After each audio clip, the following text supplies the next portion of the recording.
I am joined live on the phones with Pat Barrett. Pat, how you doing this morning? I'm doing great. Thanks for having me. Not a problem. It is our pleasure. Now, Pat is part of the Worship Night in America. Chris Tomlin, Kim Walker-Smith, Matt Marr, and more, all joining him on stage. This concert kicked off last night and is coming to our area on the 14th. So how's the show going so far, one night in? One night in, it was, I'll tell you what, it was all the preparation and the thoughtfulness and even like the rehearsals leading up to it, all have just felt like so special. And to have that first night and, for me, it's not selfish, but it feels a little selfish. Like I need these nights for myself, like to just worship and meet so many different people from so many different, obviously different cities, but there's just something really beautiful when people come together, so many people come together from different backgrounds and different life experiences, and, there's a lot of uniqueness, but to come together as one and experience worship and in unity lift our eyes and our hearts to God. I mean, it's really impactful. So last night in Rochester was amazing. I cannot wait to be with you guys. I mean, I'm still looking forward to all these cities, and just so thrilled to be a part of it. Awesome. Well, we are excited to see it once again. It's going to be coming to the Huntington Center on Saturday, April the 14th, starting at 7 o'clock, and we've got some tickets to give away later today, so stay tuned for that. But Pat, tell us, what is your favorite part of the show? I know you're only one night in, but what would you say your favorite part is? Oh, my favorite part. You're not going to like this answer. The whole thing. No, it really is. What makes it so special is from the beginning, it's just everybody on stage together. And it's as close to a picture, even just among like the artists and worship leaders, for us, like to look down the line and be worshiping alongside so many people that have been so influential, like songs that have just changed my life. Like I'm Chris and Matt and Kim and Torrin and Christine. Like it is just such a beautiful thing for me as a worship leader to be around people that have just so impacted my life and to be on stage together. I mean, it really is a picture of unity in the church. I think that's what I love the most about it. So can you say that if we come to the worship night, we're going to see not necessarily a set by Chris Tomlin and a set by you and a set by Torrin Wells, but it's kind of like a big collaboration? Or how is the show set up? It is. It's so awesome. Oh my gosh, it's awesome. Yes, from the very first note. That is really cool, and it's very unique because you don't usually see that when you've got a handful of artists all coming together. They all kind of do their own thing, and you might have somebody jump in on someone else's song, but for the most part, it's their own. So that's really exciting that everybody's just coming together to worship. Yeah, and I'll tell you what, it's exciting. It's exciting for the people even involved, like for us to.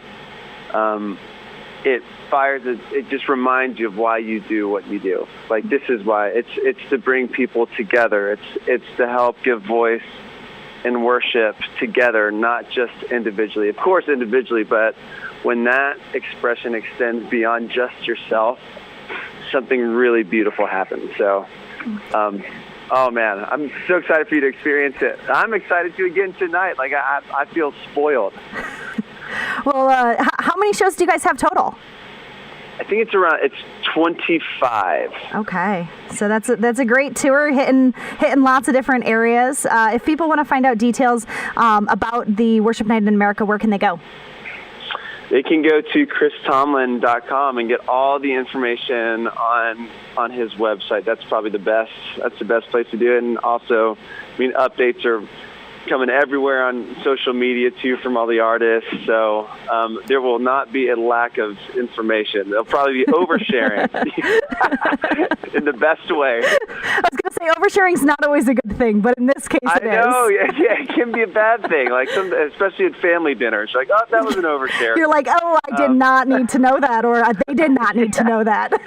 We didn't need to know that. Yeah, right. Totally. Well, you're just talking about kind of collaboration, and that seems to be something that you have done for years. Just reading up a little bit on your story, and obviously people are going to know you as the author of the song Good, Good Father, but even that came out of collaboration, didn't it?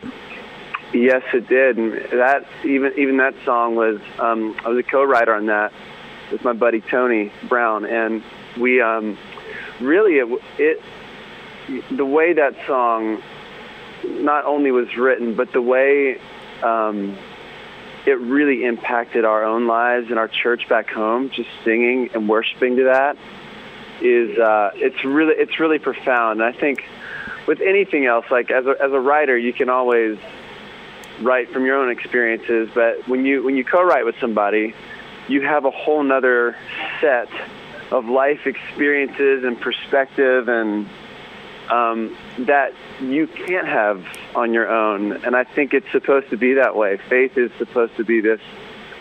There are many parts of the body, and you can't do it by yourself. That's the point.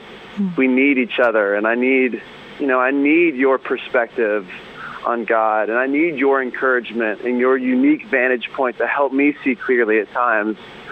And with writing, weirdly enough, it's kind of the same way. So even that song was really different, especially that word father is such a loaded word, depending on what your experience was with your own father or lack of experience. So even for Tony and I, we had very different upbringings and very different examples of fatherhood in our lives. And to see a song that, or to be a part of a song that brought healing to certain areas in ways that we thought about God maybe we weren't even aware of, has been really amazing. I mean, just in my own life, and that the song even reached past our own community is just, so humbling. I still can't believe it. Well, speaking of, reaching past your community, you can definitely say that it did. That song absolutely just blew up, and anybody in any church pretty much was probably singing Good, Good Father on a Sunday morning. It became one of the most popular worship songs, and I think everybody really, really knew the words, and everybody kind of sings along and lists that probably even in the top of their, favorite worship songs. So how do you stay humble through that, knowing that you kind of had a part of that creation, that you don't let the pride get to you? Oh, well, I drive a minivan, so that helps. That'll do it. Yeah, that'll do it. I'll take care of it. You know what's so funny? Because the intention of writing was never like, oh, the goal was really just connection with God. Like, that was the whole point. That's why I started leading worship when I was 15. That's why, there's something, and obviously there are really practical ways, like have voices in your life that help center you and remind you of the things that are most important and most precious to God. And I just, Meg, my wife, she is just the best. Like, she is the most grounded and stable. There wouldn't be a chance of it in my house if I came home and I thought too much of myself. Like, oh, she would just, in the most gracious and loving way. Relationships and family and kids, it has a way of weeding a lot of that out when you have the vulnerability and the honesty. I think that's a part of it. But the minivan is the most helpful. Let's just be honest. But if you hear your own song, going in the minivan, isn't that kind of a polarizing thing. It is. It's a dangerous place, but I'm walking the line very carefully. Well, we are talking with Pat Barrett. He is the co-author of Good Father, part of the Worship Night in America tour coming to the Huntington Center on Saturday, April the 14th. We are excited to see the show, Pat. You said you started being a worship leader at age 15. So was your faith something that was always important to you, even as a young kid? You know, it was important. Well, I grew up in the South, so there is like definitely faith tradition that runs deep in the Bible Belt. But my dad was a pastor, and so I grew up, and for me, faith and spirituality and music and melody was always this. It kind of went together in the strangest way. So, but it wasn't really until around that time, like that, my dad's faith became my own. Like I said yes to it instead of just went along with it, which I think that's a really important thing. And even, I mean, it's affected my songwriting today. So like I'm, one of the songs I sing on tour is called The Way. And it really is like a song about like just declaring my trust regardless of the circumstances. I think that's something I learned from my dad. Like, if things are good, Jesus is the way. If things are tough, Jesus is still the way. And, you know, you don't really realize how much you're influenced by your upbringing until, like, some of those things come out. You're like, oh, wow. I actually, that may be a new song, but I learned that years ago. And I can look back to that time when I was 15, and I'm still being influenced in the songs I write by decisions that were made back then and things God had maybe taught me that are still in there. It's pretty beautiful. Well, that is awesome. Well, thank you so much for talking with us today. If you had something to share with our listeners, just as a word of encouragement, what would you share with them? Oh, wow. I would share this. I think as just speaking from having not music, just being a dad and a husband, and what the world needs to see is people who are so filled with love because they've experienced and opened themselves up to the love of God, and people who so love each other. I think that's one of the most, got to be the most transforming, and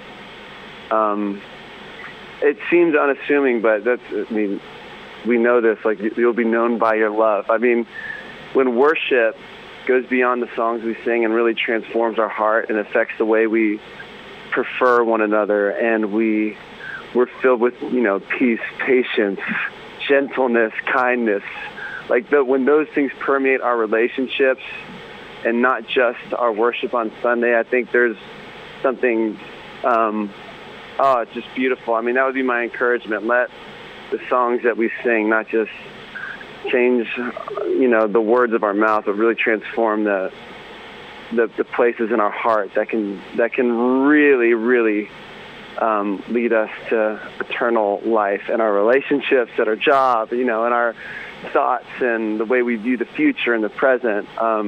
That'd be my encouragement. Love God and let that love transform everything around us. That's a good piece of encouragement. Thank you so much, Pat, for joining us today. We look forward to seeing you at the Worship Night in America tour. Chris Tomlin, Kim Walker-Smith, Matt Marr, Christine DeClario, and Torrin Wells all going to be joining you on stage. We look forward to seeing you then. Thank you so much. Thanks so much. God bless.